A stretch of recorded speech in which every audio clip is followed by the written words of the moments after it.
Welcome to the Nestle Kitchens. I'm Chris. You might also know me as Nestle Foodie on Twitter.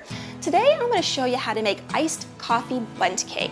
Now what's great about this recipe is actually made in a bundt pan, as well as the fact that it's using coffee in the actual cake itself and coffee mate in the icing. So in every sense of the word, it's a true coffee cake. Now to start, you need to preheat your oven to 350 degrees and make sure it's in the lowest setting, your oven rack in the lowest setting, so you have room for your bundt pan.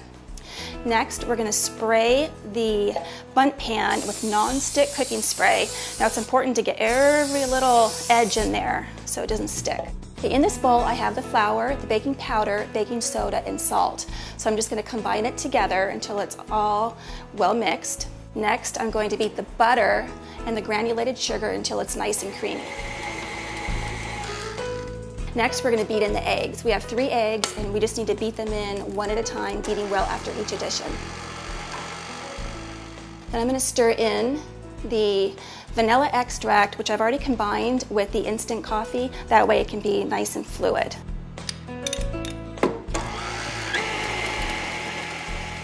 Okay, next I'm going to beat in the light sour cream, and I'm just going to use 1/3 of it at this point. And then I'm going to beat in 1/3 of the dry mixture. And again, I'm going to beat in just a little bit more of the sour cream and the remaining dry ingredients. And I'm just going to beat that a little bit more until it's nice and smooth. Okay, now we're good. I can smell the coffee. Next, we're going to move on to the crumb mixture. In this bowl, I already have the brown sugar, flour, cinnamon, and butter. Now I'm going to combine that with some chopped pecans. I like to toast the pecans because that really brings out the true flavor of the nuts. Now I'm going to layer half of this batter into this bundt pan. Okay, can you see that? I like to kind of gently shake the pan just to make sure that it gets in there. I'm going to add the crumb mixture, half of the crumb mixture, into the center. Again, it's kind of nice just to give it a little shake.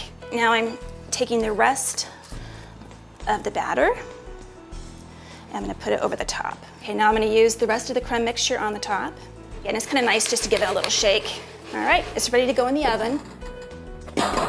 You want to bake the cake for 50 minutes. Now to test for doneness, you'll want to stick a wooden pick into the cake, and if it comes out with just a few crumbs, it's done. And it's done. Oh, it smells so good. Okay, while this is cooling, we can move on to our icing. Now for the icing, I have some powdered sugar and some coffee mate. You can use any flavor of coffee mate. I like to use the sweet cream or the French vanilla. And we're just going to stir this until it's a nice smooth consistency. It's coming together nicely. Okay, now that this is completely cool, I can invert it onto my serving platter. There we go. And this is kind of the fun part. Let's hope it comes out okay. I think it is. Yes, see, that's why I like the bundt pan. That is beautiful. That's exactly what it should look like. Okay, now we're ready to ice the cake. So you can see this is a perfect consistency. It's going to coat the cake really well. And I like to just spoon it right around the center, and it's going to drop all the way down the sides. Okay, doesn't this coffee cake look beautiful? I can't wait to cut into it. Now you'll see I'm using a serrated knife. This is very important. You'll get a beautiful cut every time. Let me grab my plate first. Now let's check out these layers. Let's see if we can see them. Ah, gorgeous. That's exactly what you want. Can't wait to taste it. Thank you so much for joining me.